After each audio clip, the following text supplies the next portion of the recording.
Well, hello and welcome to my channel of Java Noobs. My name is Sharath and you are viewing my Java video tutorial series. If you haven't seen my previous videos, I would suggest you to see it first, and below is the link. Object-oriented programming, question 11, interface. Interfaces are pure abstract classes. They are 100% abstract classes and are similar to classes. Now, the reason why interfaces are pure abstract classes is because any method you define in an interface, by default it will be public abstract. So that's the reason interfaces are pure abstract classes and are similar to classes. An interface cannot be instantiated, meaning you cannot create an instance of an interface. If you recall my previous tutorial about abstract classes, I mentioned the same thing.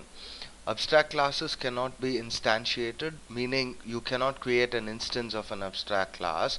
Now interfaces are pure abstract classes, so that's the reason interfaces cannot be instantiated and you can never create an instance of an interface. It can be implemented by a class or extended by another interface. Interfaces can be implemented by a class, so a class can implement interfaces, or class implements interface, or interfaces extends another interface. Interfaces are used to achieve complete abstraction in Java. Now here is the syntax of an interface.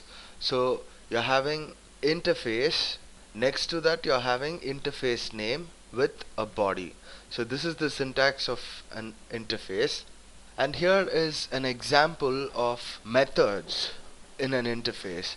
Now consider this example: public interface drive car. Now drive car is an interface and there are four methods inside this interface, that is void turn left, void turn right, void move back, and void accelerate. These four methods, even if you don't use any keywords in front of it, it will be equivalent to public abstract void turn left, public abstract void turn right, public abstract void move back, public abstract void accelerate. So all methods in an interface are by default public and abstract. Now here is a diagram of methods and variables in an interface. All methods in an interface, they don't have a body, just like abstract classes, and by default methods are public and abstract. By now you should be knowing that. Talking about variables, all variables in an interface are constants because they are implicitly public, static, and final. So even though you don't mention these keywords or modifiers in front of the variables, by default they are public, static, and final. This is the diagram of the relationship between class and interfaces. A class can extend a class. A class can implement an interface. It cannot extend an interface, but it can implement an interface. But an interface extends an interface. So interface extends interfaces. All you have to remember is class extends class, class implements interface, interface extends interface. And you'll get a better insight of this when I'm showing you an example program. Now here are the rules for using an interface. Basically there are about 7 rules to use interfaces. Now the first rule is methods inside interface must be static, final, native, or strict FP. These are the modifiers which you can use for methods inside an interface, that is static, final, native, or strict FP. All variables declared in an interface are implicitly public, static, and final. That's the reason all variables are called as constants in an interface. And methods are public and abstract by default, even if you don't use the keywords. Therefore, they are 100% abstract. Interfaces cannot implement a class but a class can implement an interface. An interface can extend one or more interfaces. Java doesn't support multiple inheritance, but a class can implement more than one interfaces. Since Java doesn't support multiple inheritance, that's the reason a class cannot extend multiple classes. But to overcome this problem, what it can do is it can implement more than one interface. Interface must implement all the methods in its class. It's just like abstract class. So all the methods in interface must be implemented in its class. So these are the 7 rules for using an interface. And what I'll do now is I'll quickly show you a program of an interface, an example program of an interface. Go to Eclipse, right click on src and create a package as usual, org.javanoobs.interfaces. In this package I'll create an interface, not a class, an interface, and I'll name this interface as movable. So this is an interface and its name is movable, and in this I'll have a method. It'll just be called as void move. I'll create a new class, alright, and I'll name this class as vehicle. This class implements movable interface. Class will show you an error because none of the unimplemented methods are added here. What I'll do is I'll quickly add that method which we created in the interface, and I'll type in public void move. It'll have a body just like regular methods, and in this we'll have sysO.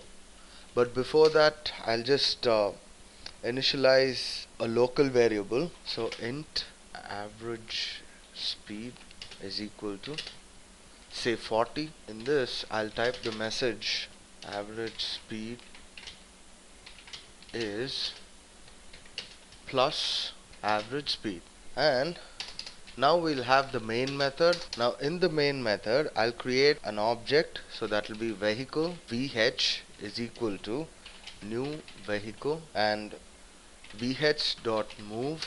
Now when I run the program, I should be getting the output average speed is 40. Save and launch. Yeah, save and launch. Yeah, there we go. So the average speed is 40. Okay, so we are using the method move from the interface, but we have defined that method in the class, vehicle class. Just to give you a quick example of inheritance in interfaces, I'll create a new package. This is basically to show you another example program where interface supports multiple inheritance.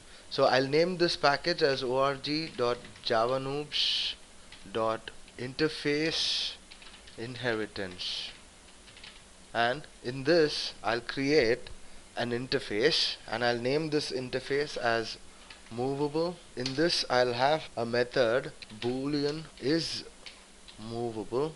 I'll also create another interface and I'll name this interface as rollable.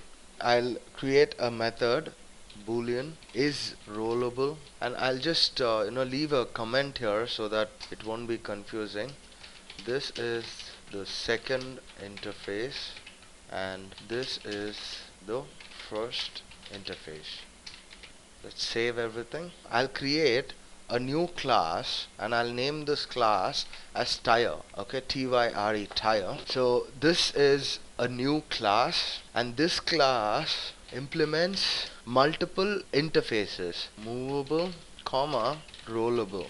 Okay, obviously there should be an error here because we haven't added any unimplemented methods. I will be adding some unimplemented method. So int width, I'll create method that will define the isMovable method in movable interface. This will simply return true. Just to get a fair idea, I'll print a message here. This is inside of isMovable method, and I'll create another method that will be public boolean is rollable, and I'll have a message telling that this is inside of is rollable method, and this will just return true.